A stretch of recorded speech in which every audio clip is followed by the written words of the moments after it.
Hello everyone. Welcome back to STS, Science, Technology, Economy, Strategy 등을 고민하는 곳입니다. 지구에서 인간의 삶이 미래에도 지속 가능하려면 그러면 CCS 기술 반드시 필요하고 이거 없으면 안 될 것 같습니다. 근데 이 CCS 중에서도 포집된 탄소 저장을 위한 핵심 장비 두 가지가 있지 않습니까? 첫 번째로 탄소 운반선입니다. 정확하게는 액화 이산화탄소 운반선 LCO2C라고 이제 약칭을 하고요. 두 번째 장비가 바로 부유식 이산화탄소 액화 저장 주입 설비 FCSU라고 약칭할 수 있습니다. 그래서 만약 삼성중공업이 이 두 가지 장비 시장을 장악한다면 그러면 미래에도 삼성중공업은 지속 번영할 것이다 이렇게 기대할 수 있을 거 아닙니까? 이 경우에 삼성중공업의 미래 주가는 어떻게 될 것인가? 이거는 전문가인 여러분들이 각자 판단해 보시기 바랍니다. 이 중에서 FCSU 분야는 아주 독보적으로 잘하고 있는 것 같다. 이걸 이전 영상에서 이미 봤고요. 어제 조선비즈에서 탄소 운반선의 격자형 화물창에 대한 아주 재미있는 기사가 나와서 이거 자세히 살펴봤고요. 그리고 같이 이거 지금 액체 이산화탄소를 다루고 있는데 고체 화물창 개발도 가능하지 않겠나 하는 이런 점도 한번 정리를 해봤고요. 그 다음에 현재 싱가포르에서 가스텍 2023 여기 지금 진행 중인데 중공의 후동중화가 야심작을 지금 발표한 것 같습니다. 세계 최대 LNGC 27.1만 큐빅미터급 이거 이제 개념 승인 받았다. 그럼 ABS나 DMV나 베리타스 이런 성급에서 이제 승인 받았다는 건데, 근데 내용을 가만히 봤더니 저거 덩치만 키운 허접한 거 아닌가 이렇게 보여져서 후동중화하고 삼성중공업의 LNGC 기술 격차는 오히려 점점 더 벌어지고 있는 거 아니냐 이런 사실이 지금 추정이 돼서요. 이것도 같이 정리를 해봤습니다. 우선 이제 기사 보시면은 탄소 운반선에서 액화 이산화탄소를 저장할 그 화물창으로 레티스 테크놀로지가 개발한 격자형 화물창을 삼성중공업이 채택한다 이런 내용입니다. 그래서 이런 기사가 나오면은요 삼성중공업의 입에서 하는 말을 직접 듣는 게 가장 중요합니다. 그게 어디에 있습니까? 제가 캡처해 둔 게 있습니다. 그러니까 IR 자료에서 확인된다 이런 뜻입니다. 골자는 LNGC 화물창 같으면은 프랑스 GTT의 멤브레인 화물창을 사용하는데 대가로 로열티 많이 주지 않습니까? 근데 탄소 운반선의 그 화물창은 한국의 레티스가 개발한 격자형 화물창을 사용하는데 그렇게 되면은 품질은 더 좋아질 것 같은데 로열티 줄 일은 없는 거 아닙니까? 일단 이것만 해도 좋은 건데 만약에 나중에 이 기술이 세계 표준이 되고 그래서 전부 다 이 화물창을 사용하게 된다면은 탄소 운반선에서 그러면은 한국이 로열티 받는 거 아니냐? 이런 김칫국도 마실 수 있게 하는 그런 내용인 것 같습니다. 그래서 이제 이것이 왜 가능한가? 그거는 메탄, 천연가스죠. CH4 요거하고 이산화탄소 CO2 요거는 온도, 압력, 부피 특성이 완전히 다르다는 겁니다. 메탄은 1기압에서 온도만 쭉 내려가면은 영하 마이너스 162도 근방에서 그냥 액체가 되어버립니다. 근데 이산화탄소는요, 1기압에서 온도를 쭉 내려가면은 영하 한 마이너스 78도 지나면은 그냥 고체가 되어버립니다. 이게 바로 드라이 아이스라고 하잖아요. 그래서 이 지금 액화를 하려면은 압력도 높여줘야 한다는 겁니다. 가령 우리가 보통 아는 상압이라는 거, 그게 이제 1기압 아닙니까? 근데 한 5기압 이상 높여줘 버리면은 영하 마이너스 56도 좀 지나가면 이산화탄소가 액체가 된다는 겁니다. 이걸 이제 이산화탄소의 3중점이라고 합니다. 5.1기압에 영하 마이너스 56점 몇 도 요 정도. 이걸 3중점이라고 하는데, 근데 이제 이 프랑스 GTT의 그 멤브레인 화물창 같으면은 고압 용기 제작에는 적절하지 않다는 겁니다. 단점이 많다는 겁니다. 이걸 개선을 해서 고압 저온 특성이 우수한 그런 기술을 레티스 테크놀로지가 개발했다는 것이고 삼성중공업이 이 기술을 탄소 화물창 개발할 때 이제 적용해서 개선한다는 겁니다. 채택한다는 겁니다. 그래서 이런 거는 이제 일종의 기술 뭐 공동 개발 또는 기술 도입 계약 뭐 이런 계약일 텐데요. 세부 내용은 당연히 알려지지 않겠죠. 그런데 이거 그 내용을 충분히 논리적으로 짐작할 수 있습니다. 이거는 레티스의 원천 기술을 삼성중공업이 사용할 수가 있어야 되잖아요. 그래야지 LCO2C에 적용하는 기술 개발을 할 수 있는 거 아닙니까? 그래서 요게 이제 일종의 사실상 뭐 내부적으로 성공했다고 보여지는데 그 내용을 보면은 그래서 그러면 이제 개량 특허가 될 것인가? 그거는 별개의 문제인데 개량 특허 될 가능성도 이제 열어둬야 될 겁니다. 당연히 삼성중공업은 개량 특허를 목표로 하겠죠. 당연합니다. 이거는 모든 기술 개발은 그 원천 기술을 개량 특허 등록하는 걸 이제 목표로 하는 것이죠. 이 과정에서 그러니까 삼성중공업은 레티스 원천 기술에 대한 실시권 획득하는 것이고요. 삼중의 개량 특허는 레티스도 실시권을 당연히 갖습니다. 이게 바로 크로스 라이선스가 이제 핵심이 되는 것이고요. 이렇게 이제 논리적으로 추론되는 것이죠. 그래서 만약에 먼 훗날 레티스의 격자형 화물창 원천 기술이 이제 글로벌 표준이 되어버리고 세상 사람들이 탄소 운반선 그러면 전부 다 이걸 사용한다는 것이죠. 이게 바로 사실상 시장 독점 아닙니까? 그렇게 되면은 로열티 수입 받는 거죠. 근데 그거는 주로 레티스가 가져갈 가능성이 높지 않겠나. 삼성중공업이 로열티까지 받을 가능성은 저는 좀 의문이고요. 다만 이걸 이제 많이 받으려면은 개량 특허를 촘촘하게 많이 등록을 해두면은 로열티 가능성도 없지는 않을 것 같습니다. 그래서 이제 그 레티스 홈페이지를 한번 방문을 해봤는데요. 골자는 그러니까 기존 고압 용기는 그 형상에 제한이 있어서 원통형 아니면은 공처럼 그렇게 해야만 했다는 겁니다. 그런데 이제 레티스는 직사각형을 기본으로 해서 모양을 자유자재로 만들어도 고압 저온 요 특성이 유지된다. 이게 핵심 내용인 것 같습니다. 그러니까 상당히 대단한 것 같습니다. 선박에 적용하는 경우 배의 최적 형상은 이거는 조선공학적으로 주어지는 겁니다. 요걸 바꾸면 안 되는 겁니다. 배의 최적 형상은 주어지는 것이고요. 그 주어진 배의 형상에 맞추어서 화물창을 설계하는 거, 요게 핵심입니다. 화물창에 맞게 배의 형상을 설계할 수는 없다는 겁니다. 그런데 기존의 그 고압 용기는 모양이 원통 아니면 공처럼 그렇게 해야 되니까 화물창을 바꿀 수가 없잖아. 그러니까 그 효율성이 떨어졌다 이런 뜻입니다. 그래서 배의 형상에 맞게 화물창을 설계해야 되지 화물창에 맞춰서 배의 형상을 설계한다 이렇게 해서는 안 되는 것이죠. 마치 옛날 발 큰 신병이 군대를 가면은 군화가 발에 맞지가 않잖아요. 그러면은 우스갯소리죠. 군화에 발 맞춰라 그래 버리죠. 군화에 발 맞춰라. 이러면 안 되잖아. 발에 맞는 군화를 설계하는 게 맞잖아요. 그것처럼 배의 형상에 맞는 화물창 설계하는 게 원칙입니다. 이제 이것을 격자형 화물창 기술이 가능하게 해주겠다. 그래서 이제 당연히 공간 효율성이 높아지는 거고, 결론적으로 더 좋은 배, 더 싸게, 더 안전하게 만들 수 있겠다. 이게 바로 그 경쟁력의 원천 아닙니까? 이런 것 같습니다. 여기서 삼성중공업이 그 격자형 화물창 원천 기술까지 개발하겠다고 설칠 필요는 저는 전혀 없다고 봅니다. 할 일이 너무 많기 때문에 모든 것을 혼자 다 할 수는 없잖아요.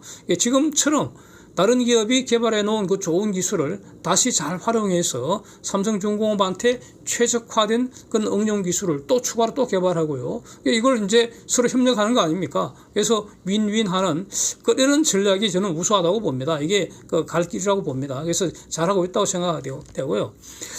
여기서 이제 이산화탄소 상평형도 한번 보시면은 어려운 거 하나도 없습니다. 전부 다 과학은 쉽습니다.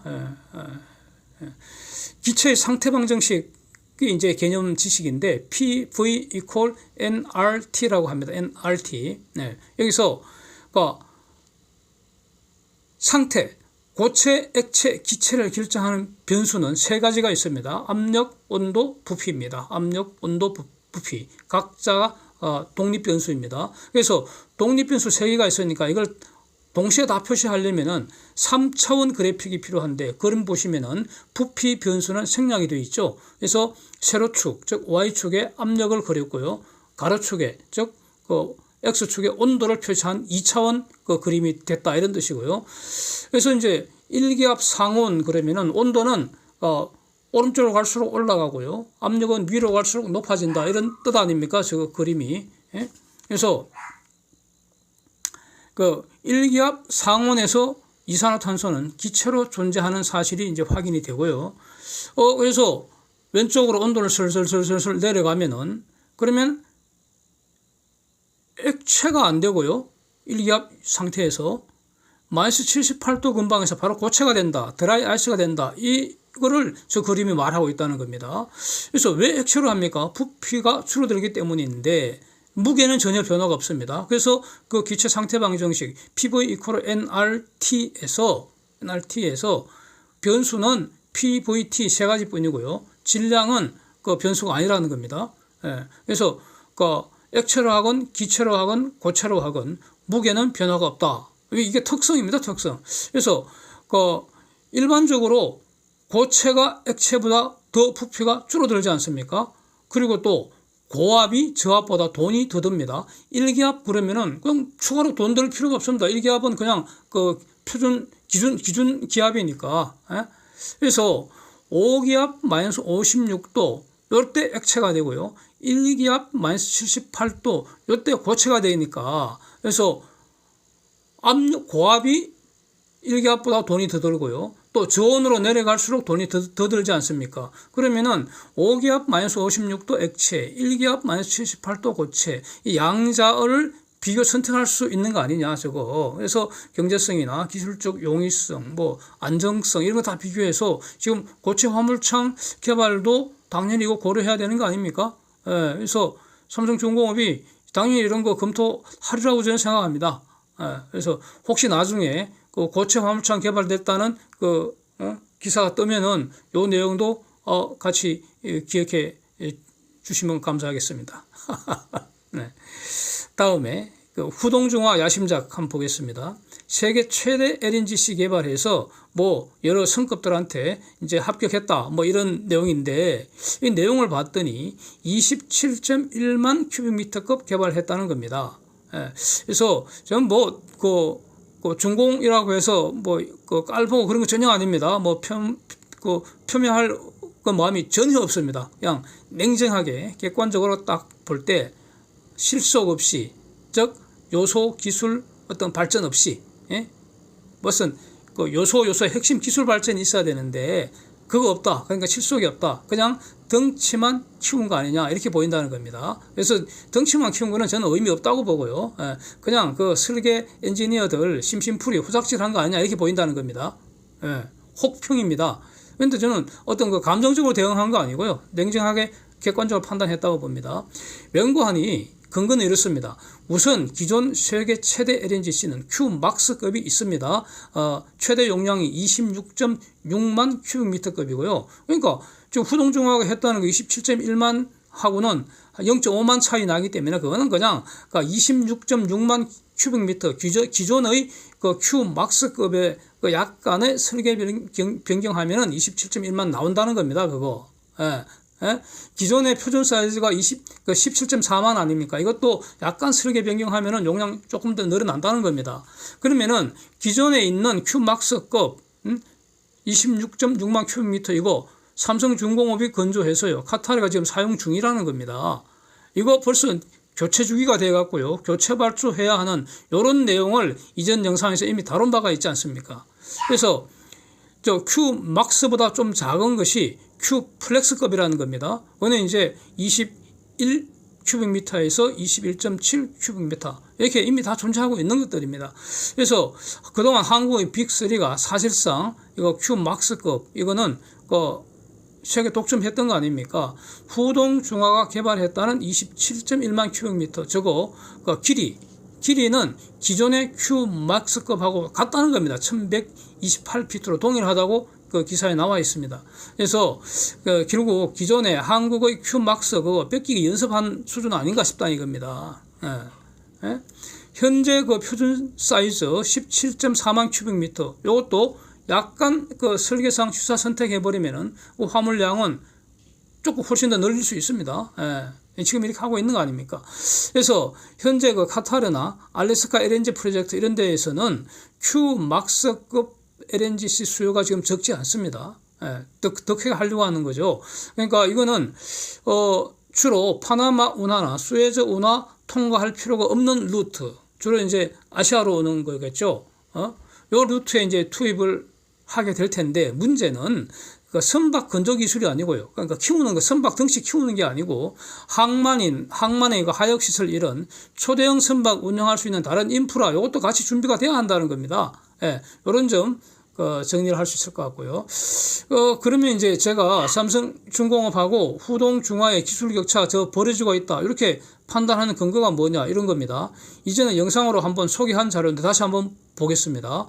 삼성중공업은 LNGC, FLNG, 컨테이너선 이런 데에서 아주 중요한 그 기술 혁신을 이미 발표한 게 있지 않습니까? 가령 LNGC에서는 보통 그 기존 화물창 그 방을 4개를 짜리를 사용을 했는데 방을 3개로 줄이는 기술을 지금 발표를 했습니다. 그래갖고 이미 다 그 개념 승인 다 받았습니다.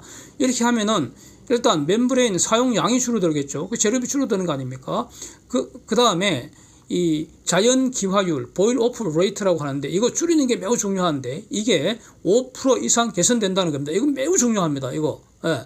격실이 4개에서 3개로 줄어들면은 마찰이 줄어들지 않겠나. 그러면 마찰열 발생이 줄지 않겠나. 그러니까 기화율이 하락하는 거 아니냐. 이렇게 저는 이해가 된다는 겁니다. 이런 게 바로 조금 전 탄소 화물창의 그 격자형 화물창에서 봤던 그런 계량 특허 대상이 될 수도 있다는 겁니다. 그래서 이런 거는 원천 기술을 가진 GTT하고 기술 공유하게 된다, 이런 뜻입니다.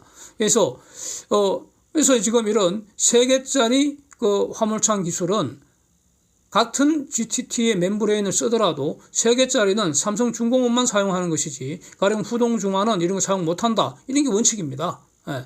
그리고 컨테이너선 같으면 설계 혁신을 해서 화물을 8%나 더 실 수 있게 됐다. 이것도 엄청난 겁니다. 이거 8%. 예? 요거 수익이 그만큼 늘어난다는 거 아닙니까? 같은 비용에서 엄청난 것이죠. FLNG 같으면 이걸 모듈식으로 해서 표준화 시켰다는 거 아닙니까? 그러면 설계 기간, 비용 이런 거 다 단축되고요. 경제성, 안정성 다 올라간다, 이런 거 아닙니까? 예, 이런 게 중요하다고 생각합니다. 예. 그다음에 또 다른 걸 보면은 한화오션은 탄소 운반선 7만 큐빅미터급 이제 승인받았다, 이렇게 이제 보도가 되고 있는데, 저것도 또 봐서는 덩치 키운 거 아니야, 이렇게 보입니다. 덩치 키우는 거, 물론 그것도 중요하기는 중요한데, 저는 덩치 그 자체는 핵심은 아니라고 봅니다. 이 고객이 원하면 덩치는 키울 수 있는 겁니다. 그거는 어떤 본질이 아니라고 저는 생각합니다. 예. 그래서 위에서 지금까지 봤던 탄소 운반선 선박에서는 격자형 화물창, 이게 매우 중요한 기술 혁신으로 보이고요. 그 다음에 탄소 관련 플랜트에서는 FCSU, 여기에서 액화 저장하고, 그 다음에 요걸 저장했다가 다시 주입하는 기술을 부과하는 것, 이게 핵심이라고 보고요. 요걸 현재까지는 삼성중공업이 가장 잘하고 있는 거 아니냐, 그리고 가장 앞서고 있는 거 아니냐, 이렇게 평가가 되는 것 같습니다. Thanks for watching. See you next.